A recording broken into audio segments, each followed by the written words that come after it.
All right, we are live. Welcome to Deadline Detroit, a special edition, and we've got two good friends, two really good people. Lynn Henning, who Lynn and I worked together at the Detroit News. He retired, but now he's continuing as if he weren't retired. He's continuing to write baseball for the Detroit News, and he's going to give us a lot of insights into it.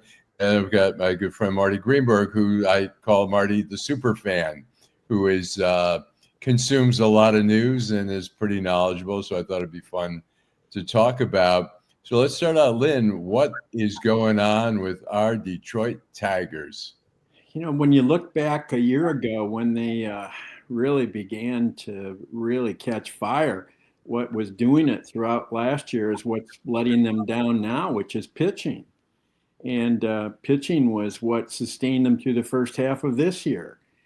And then suddenly the wheels came off. And this can happen, Alan and Marty, as we know in baseball. I mean, pitching can be mercurial. Hitting tends to be a little more consistent. But pitching, especially on the bullpen side, really what you get one month might not be what you get the next. And now it's really broadened into the rotation, where you don't know if you're going to get outside of Tarik Skubal any kind of a decent, reliable start. Well, that's not the way you want to go into the playoffs. And for that reason, I think it's going to be a short stay. Now, I don't worry about it, guys, because I still think this is a team that's under construction.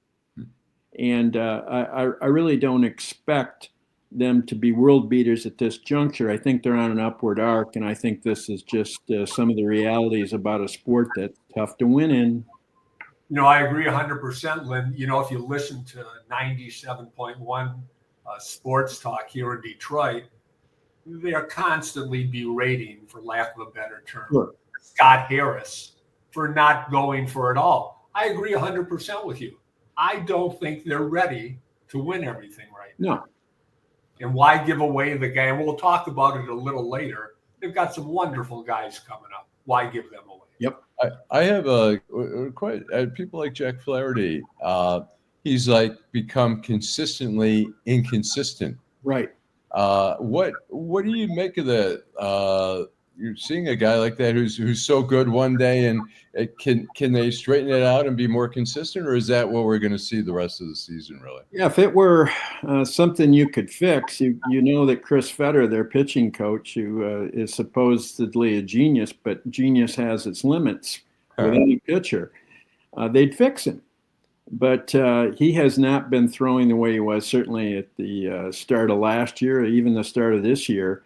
And it looked like he was going to be a bargain. I mean, he was here for a 2-year contract. He had been throwing somewhat on a par through the first half with what he had been showing last year, both with the Tigers and with the Dodgers. And it looked like things were going to be in pretty steady shape with him. But his velocity's down. He's getting ripped. And he's right there with too many of the other starters here. And again, health is a big part of it. Jackson Jobe gone, Olsen gone, Alex Cobb never throwing a single pitch this year. I think that has been largely lost in the discussion. But Flaherty, to your question on that, Alan, yeah, that guy is really fundamentally the breakdown pitcher. Yeah, Marty. Well, I was just wondering. You mentioned Alex Cobb, Lynn. Is he rehabbing at Toledo as we speak? Yeah, he is. And I don't think, though, Marty, you're going to see him throw a single pitch. He just isn't advanced enough. And, of course, now we're down to 30 days maybe in this season. And it doesn't look like he's going to throw a single inning for them this year. Now, a guy that could make it up yet is Jose Urquidy. That was a good signing, a guy who had been so good for Houston coming off Tommy John. But I'm not sure, again, that he's going to be really ready when you're looking at this final month, not only the regular season, but in 4 or 5 weeks. Clearly the playoffs could be over too, because the pitching just doesn't look like it's going to be reliable enough heading into the October series. Would you guess they're going to just have to go pitching by committee again? Yeah, I do. And, we're forgetting, too, they've got Troy Melton there. Love Troy. And he's one arm that really has been one to surface this year. And you're going to get some young guys coming up here in the coming seasons. And he's one example of what probably will arrive. But when they've lost so many people and the other guys, including Mize, you never know what you're going to get out of Casey Mize. I mean, their earned run averages the second half after Skubal are atrocious. And that's why the winning has been so difficult to come by here, even though it's been streaky occasionally both ways. I just cannot figure out Casey Mize. His velocity has been great. He's got an excellent arsenal, right, with his changeup. I don't know. I think he throws a knuckle curve. I'm not sure. But, yeah, he's tough to figure out. And without that splitter, he's really pretty much a two-pitch pitcher. And that's why you have to have two pitches really working exceptionally for him to get through 5-6 innings. And so he's been a medical case here, too. I mean, it's not gone as it should have, but all we have to do is look around at other teams in baseball to realize everybody's had their slugs, none more than the Dodgers. How about Finnegan? I guess they say he may come back in a couple weeks, or what's your sense of that? Yeah, I think he's going to be fine. Good thing is it's not an arm. It's a groin, and now those can be problematic too. But it looks like they're going to get him back well ahead of October, and we all know how good he's been. And so he's pretty essential to this thing. Otherwise, it can be an extremely fast playoff run here. I think we're all kind of preparing ourselves for that. And how about Vest? How do you guys see Vest? Marty, go ahead. I was just going to say, really, I lost my train of thought. I would say, really, at this time, you really hope they get a bye, right? The 1 or 2 seed. Oh, yeah, they have to. Yeah, I think we all agree there, too. And Alan's question about Vest, he's a fastball pitcher. And these guys hit fastballs. Now he's got some other stuff, and he mixes it in, but it's not always 100 miles an hour. You pretty much you have to have that unless you've got the kind of mix that Finnegan uses. And his secondary stuff is really, really rough. That splitter is tough. But the Tigers overall are not a big strikeout bunch of pitchers other than Skubal. And if you're not striking guys out, that means they're putting the bat on the ball. And when you do that, guess what? Oftentimes a lot of runs score. So I think we've identified the issue here. Let's go over some of the players. We saw Javier Báez, who was a surprise. You and I spoke about Javier Báez before the season, and you thought maybe he wouldn't last through the season. And suddenly he was an all-star.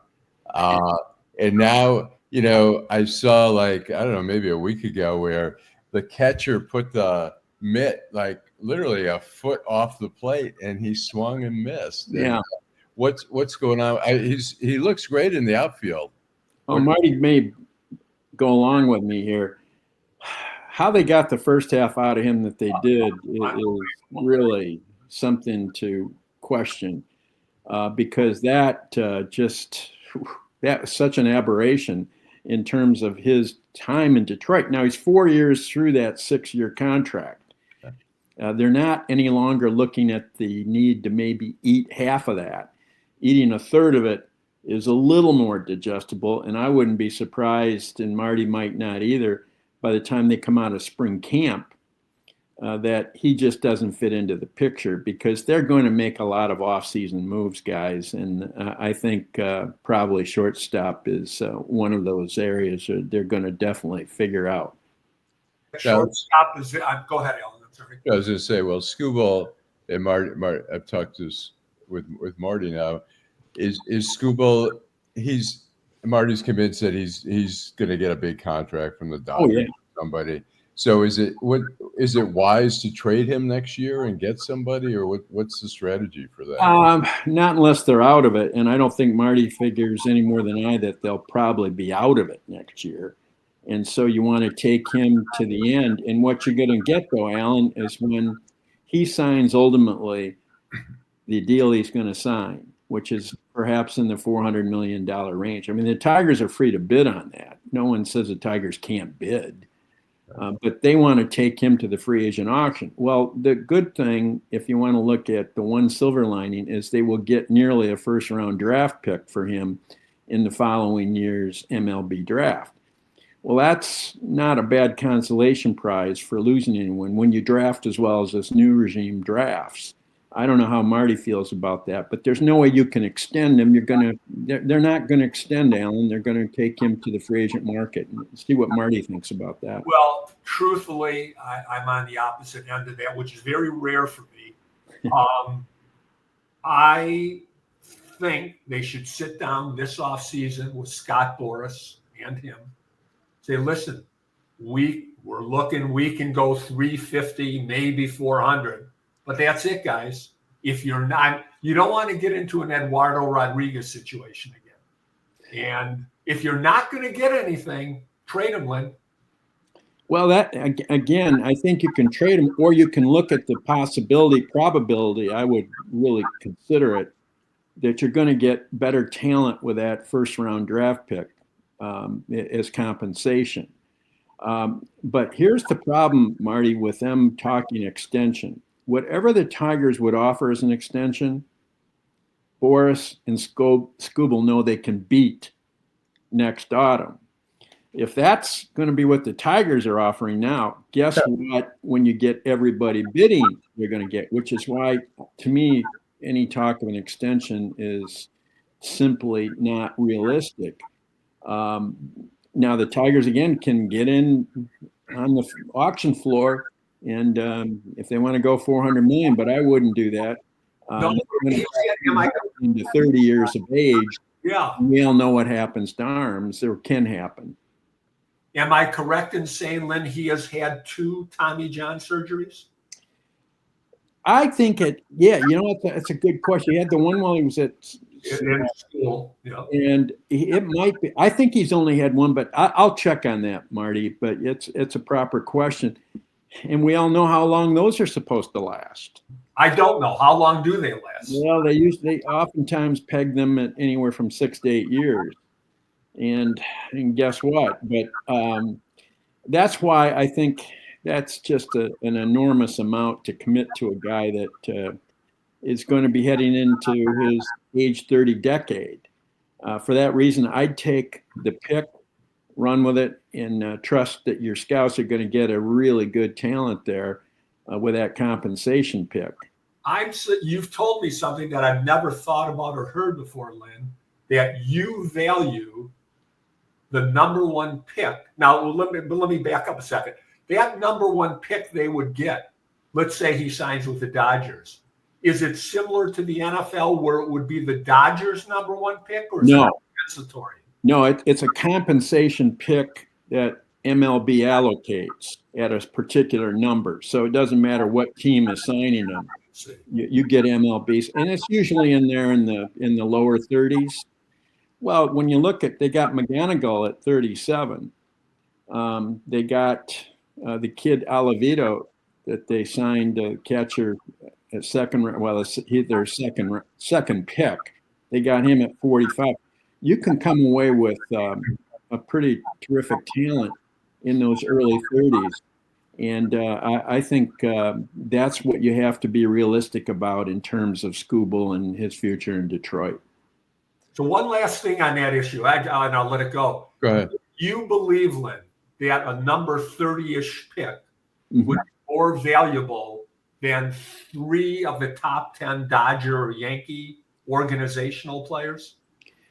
Well, if you could get them at the trade deadline, then that's something to ponder. I think it depends, though, Marty, on where you are, obviously, in the standings next July. If somehow they're out of it, which I don't think we would probably wager will be the case, then you'd ponder that. And then you'd have to consider it. Because clearly a Skubal, if he's still Skubal next July, we all know what a difference he would make to a team in the playoffs. And at that stage, they'd be really considering giving 3 top teners for him. Particularly when you're the Dodgers and you have a mother load, as always is the case. But I don't think that's going to eventuate probably any more than you do. But it certainly is a consideration because we all know sports throws you surprises, and maybe that's our 2026 surprise that they're not in contention. Those other teams in the division are getting good. What about Tommy Conley? What do you make of? It seemed like they had given up on him, and then they brought him back, and he seems to be pitching okay. But go ahead, Marty. You can. I've got my thoughts, but go ahead. I mean, I think he was over his head for the past year. I don't think they were expecting to get a guy like he was pitching the first half of the year, right? He's never been that in his career, has he, Lynn? Well, no. They used him a lot and used him in high leverage situations. And we all know the pitch he gets everybody out on is a changeup. And that is a touchy pitch to expect to put away hitter after hitter after hitter when they know it's coming. It's not like the 100-mile-an-hour fastball. So I think we all know he needed a little bit of R&R, and he needed to be used in lower leverage situations. And that's why he's come back and he's been a lot better. How about let's go around the horn here and let's go Torkelson. You and I, Lynn, talked about it before the season, and you told me he was going to be good, and he seems to be playing pretty well. What's your view? What's both your views on Torkelson? 30 home runs and a good defender at first base. That's a nice combination. It's also expendable if you get into critical trade talks this autumn and another team is offering you a real nice retail package for a guy like that. You have to listen. Okay. Marty?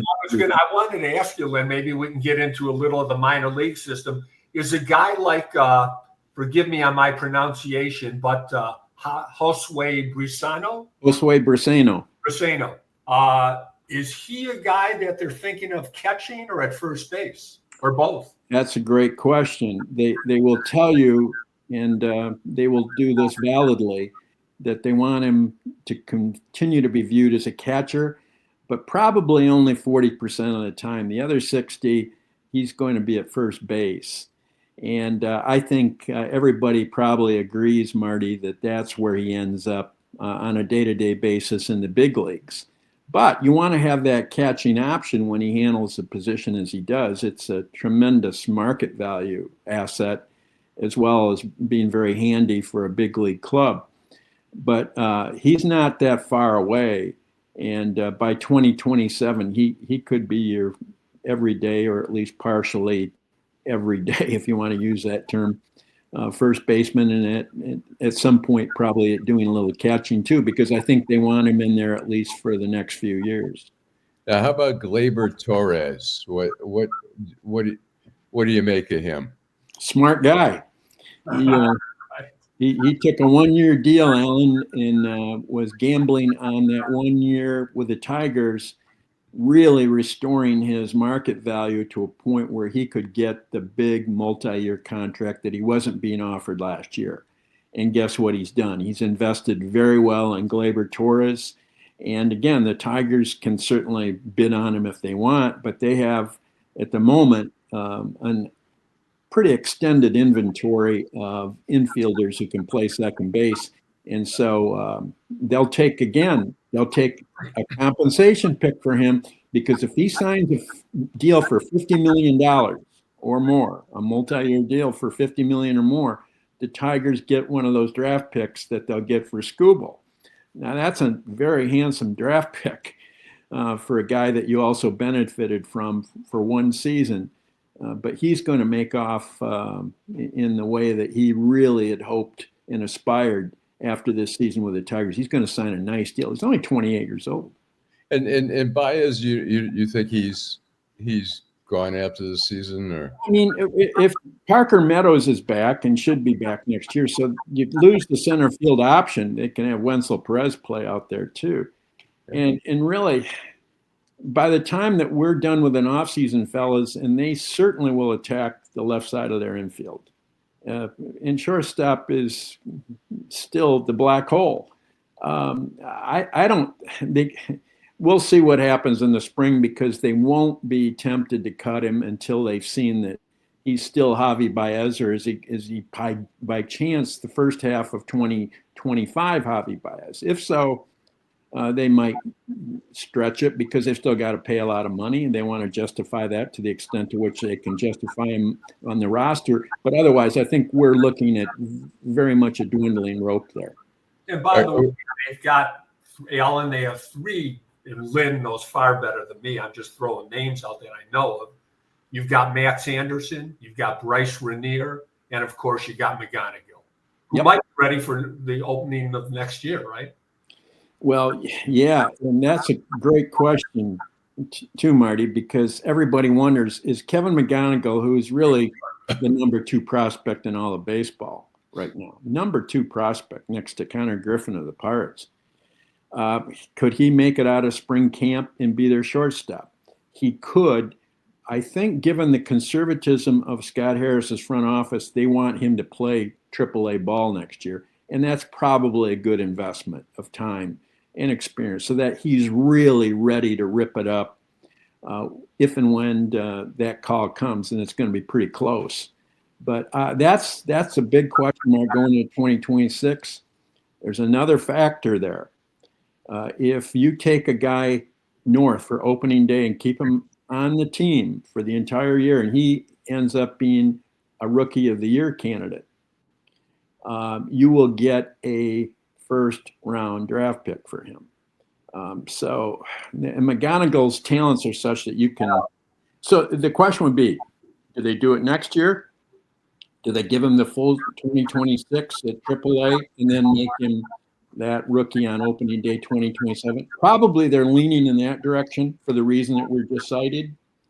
But they're also not going to toss away a talent. If he comes into spring camp and just rips it up, they might say, hey, he's ready now. Let's go with him. We need a shortstop. We need his bat, et cetera, et cetera.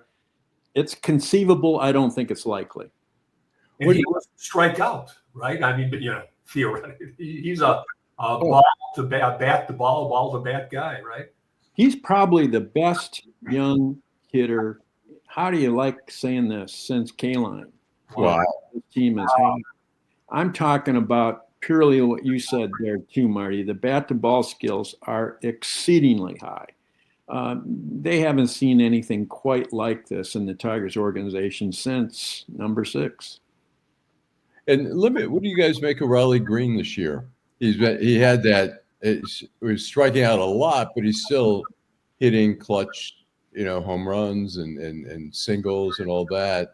What do you make of him as the future of the Tigers? Just what you said. A lot of weaponry. He strikes out a lot, but when he's not striking out, we all know what he does to the ball, and he plays that good left field. But he's the guy that can beat you and put a ball in the seats and hit something up the gaps or over people's heads. And you get him to 2 strikes and you kind of prepare yourself for the whiff. Yeah. But it's what he's doing when he hammers the ball and he strikes it. So I think what you see is what you get, and what you just cited is exactly Riley Green. And Kerry Carpenter, what do you guys make of Kerry Carpenter? Go ahead, Marty. I mean, I like guys that you don't have to sit, against the same hand pitcher. But he certainly does damage. Yeah. No doubt about that. He's a valuable guy, especially the way that AJ manages. Well, and if you're talking about guys that could be dealt, and emphasis on could, remember Max Clark is getting close, like McGonigal is, to being that outfielder and left-handed hitter, and center field put him out in left field or in right with Parker Meadows, and you almost don't need the third outfielder because they're going to cover a tremendous amount of acreage out there. And the question would be, again, is he someone that is going to play next year?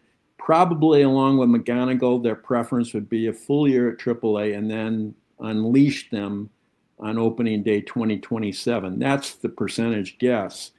But Carpenter, back to the question, yeah, he's a guy that they might ponder trading simply because Meadows is back. Green they're going to have, of course. And you've still got Wenzel Perez. And they might ponder that. Do you guys have high hopes for Meadows? Yeah. Oh, yeah. I think it's just a matter of him being healthy. And I don't think he's injury prone, as it were. He had a couple of things this year that were a little crazy. But I think next year you're going to get the full Parker Meadows. And a full Parker Meadows is a real weapon both ways, as we know. I was telling Alan that earlier in the year, waiting for him to come back from injury. I was building him up to Alan, and then, of course, he came back. Was not that successful. But I think he has as many tools as pretty much anyone on the team, if not more. Ooh. He can beat you in so many ways. And the speed for a guy 6'5", but he's also going to hit a lot of home runs. And had he been healthy this year, we would have seen that power. You saw a little of it Friday night at first at bat. And bingo, the ball's torched 106 miles an hour into the seats. He's got that capacity to hit a lot of home runs. Had he been healthy, I had thought he was very possibly going to approach that 30 home run range this year. And I still don't think that's overstating it.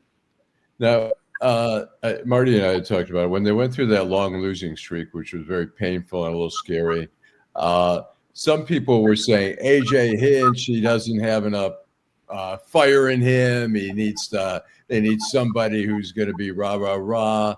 I know you guys both have opinions on that. How's A.J. Hinch? Does he have the goods that's needed to move this team forward? Probably the best manager in baseball, and that's saying a lot because you got Kevin Cash at Tampa. You got some really good managers. Everybody in baseball, Alan, and this is where you get your credibility, I think, on this view from, is that the front offices across baseball know how good A.J. Hinch is, how tough it is to try to beat him managerially. And the people squawking about Hinch during that losing streak were the same people who were always screaming about Jim Leland. And so that's going to be their default when things don't go right. But that is such a superficial bleacher creature grievance that I just don't listen to it much. But maybe that's my failing. Marty? Well, I agree. As I told you, Alan, a lot of times will say, give him a pep talk. Baseball's not a pep talk sport, right? It's fundamentals, it's knowledge and using your roster. A.J. Hinch, there's no one better, in my opinion. No, I'm with Marty on that. And so that, to me, is the one bit of security you've got with this team is that Hinch is in that dugout. And that withstands slumps. He's brilliant, and everybody in baseball knows it, particularly the guys who go against him. When the Tigers were sort of heading in to the All-Star game, I think they lost 4 in a row. And then the All-Stars played rather poorly in the All-Star game. And then they went on this crazy losing streak. Was the All-Star game, was that a head game thing, or is it nothing to do with anything? Nothing to do with anything. No, I understand the timing, but it was coincidental. What you had was a team that wasn't playing very well at that point, and most of those players weren't doing all that hot either. And so the All-Star game was simply a continuum. And now you've seen, again, the second half, what they are in their totality. They're guys who aren't resistant to slumps, but they're guys that on most days have a lot of talent, with the exception of Báez, who's back to being the Báez that everybody feared would be Javier Báez throughout the year. So he's kind of returned to that in glory. No, has he always had the issue with that down and away pitch? Yeah. In fact, when the Mets shook their heads when the Tigers signed him, they said, "You'll be sorry." And they had seen him, and a lot of the Tigers cast had seen him and said, "You're painting yourself into a corner here with a 6-year deal."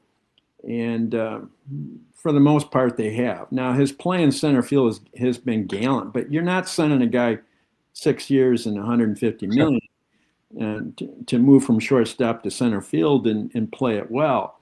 That's not exactly what they had in mind. I did have somebody tell me at spring training, one of the staffers, one night as we were talking confidentially about things, he said, the guy he said who would really be their best center fielder other than Meadows, he said, is Javi. And I just sort of laughed it off. I said, sure. Well, sure enough, the minute he got that opportunity, we saw a Gold Glover out there. But again, that wasn't why he was signed for 6 seasons. He was supposed to give them a lot of offense and, of course, be an anchor man at shortstop. And it's been one of the really sorrowful free agent acquisitions that not only this team has made, but certainly in the annals of recent free agent history in Major League Baseball. This was a bit of a clunker. What do you guys make of, before the trade deadline, picked up a lot of Paddington and, the guy from Baltimore and Kyle Finnegan's been a great acquisition. What do you make of the other acquisitions? What was his name? Charlie Morton. Yeah, it's Charlie Morton. I mean, are these guys going to be part of the postseason, or do you think they're kind of getting washed out? What Scott Harris was trying to do is get a lot of arms and hope that 2/3 of them panned out. I don't know if that's anywhere close to the percentages right now, but that could be the percentages by the time we get to October. I think Paddock, the Twins deal could haunt them because they gave up a 19-year-old switch hitting catcher, Enrique Jimenez, who's done nothing but just crush the ball since the Twins moved him from Lakeland over to their Fort Myers complex. And that could conceivably be one of those Willie Adames, Eugenio Suarez deals where you gave up on a terrific Latin talent too young and then got haunted by it down the road. But Paddock should have given them better innings than he's been giving them. And then the other guy, Dobnik, was sort of a project, but injured. But they hoped to get a quorum of good arms. Now, Charlie Morton, when he's been on, has been very good. And he still could pitch very effectively because he's Charlie Morton. But he has to have it all going.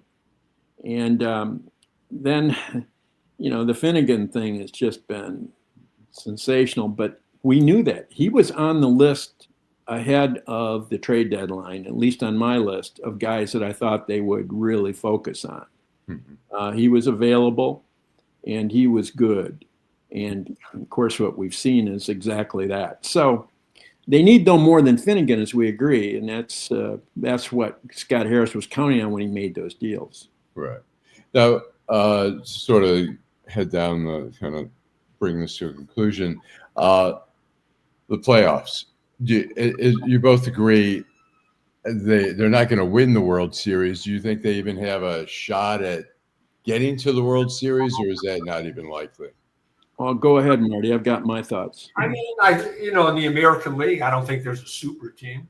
I think they're going to have trouble with a team like. Well, I was actually this team's not going to make the playoffs. Texas scared me because of their rotation. Mm-hmm. I think a team that has good pitching and decent hitting can beat the Tigers because I think the Tigers can be shut down pretty easily by good pitching. Yeah, I'm of the opinion, not to be a pessimist here, but I think I'm just being realistic. They'll be one and done in the playoffs. They just don't have the pitching that can support any expectation past Skubal that you're going to beat one of those good playoff teams. Mm-hmm. And for that reason, I think it's again, thank you very much. We'll see you in 2026. And I'm not all that disturbed because, again, I think this is all part of a process. For this team to have had 2 playoff runs in these 2 seasons is pretty doggone accomplished. And it's all part, of my view, as this being an ongoing situation where they are on a rising arc, but they're nowhere near the elevation and altitude they intend to be and probably need to be in order to be a World Series team. But that is still part of what I see as this team's evolution. You agree with that, Marty? They won't. I agree 100%. I just have two real quick questions. I know you got to go, Al. No, go ahead. Okay. Am I correct in saying, Lynn, that they have Scott Harris and crew have a real propensity and like for left-handed hitters? And is that going to continue? Well, I asked that question at the end of this year's draft, even though I knew the answer. Right-handed, left-handed, that isn't going to make any big difference. But you're right in that it's pretty amazing that when you look at Max Clark, when you look at McGonigal, when you look at Bryce Rayner, and we're talking about their initial draft picks. When you look this year at Oliveto and then Jordan Yost, all of their top 5 picks there have been left-handed sticks. And now, left-handed power is great. That's a commodity every team is really in search of, but that's not why they're taking these. They're taking them because they're good up the middle players who can hit. And they happen to all be, I think, a little coincidentally, all left-handed sticks. It was worth asking the question, even though I knew the answer before I even got the question out of my mouth. No, it's more of a coincidence, Marty, but I think it's certainly interesting. And lastly, I was just going to say, last question, Al. Yeah, go ahead. What's going on in terms of pitching in the minor leagues? There is an interesting off key that you just cited here, because this was a setback year for pitching, not only at the big league level, but on the farm. They did not have the arms really evolve this year that they thought would be the case. A lot of it was health and injuries. Those came in some respects an uncommon degree this year. But really, Marty, this was not a big year of advancement for too many of the young arms. I think you're going to see a significant rebound in 2026 because of health, because percentages simply dictate that a lot of those pitchers will have rebound years that they were counting on. And I think our conversation a year from now will be considerably different than it is today. And just to clarify, when you say one and done, does that mean just they won't make it past the first round of? Right. You see, and who do you see as being the contenders? If you had to predict right now, who's going to end up in the World Series? Who would it be? Go ahead, Marty. I've got, again, attitudes there. But I really don't know. I mean, I'm trying to think in my head. I haven't really been concentrating. We're looking at in the American League East, the Blue Jays, probably Boston and or the Yankees. Then we go to the West. We have who? Seattle and who else, Lynn? Yeah, Texas is Texas still in it? Yeah, they're still in the hunt. But Seattle right now is not a team you'd want to play, and neither would you want to play the Blue Jays. And so those would be my first 2 picks. The others, Houston, Texas, et cetera, I don't view them as being formal. I don't view that, even though the Red Sox, you might not want any part of the Red Sox right now, but Roman Anthony is out for 6 weeks, and that can be a little bit of a difficult time for them. They're a little too green, but the Blue Jays and or Seattle, I think, would be a mess for anybody to play, and certainly the Tigers. All right. Well, it'll be interesting. They didn't look so great last night, and we'll see. And they're playing a last place team, although Chicago's been doing okay recently. But we'll have to do this again maybe during the playoffs. See if they make it past the first round. I always and Marty and I always talk about this. If you get hot at the right time, yeah, exactly.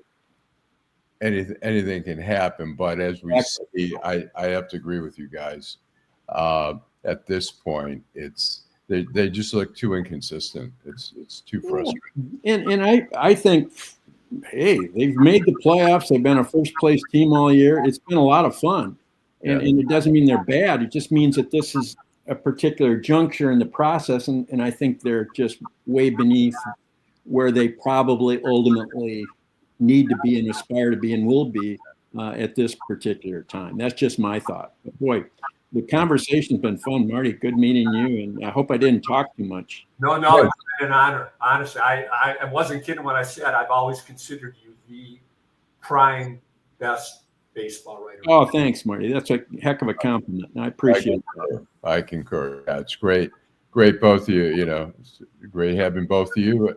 Have a great Saturday, and hopefully we'll talk again. Okay. And enjoyed the Ernie Harwell memory lane. Still plenty of Tiger tickets.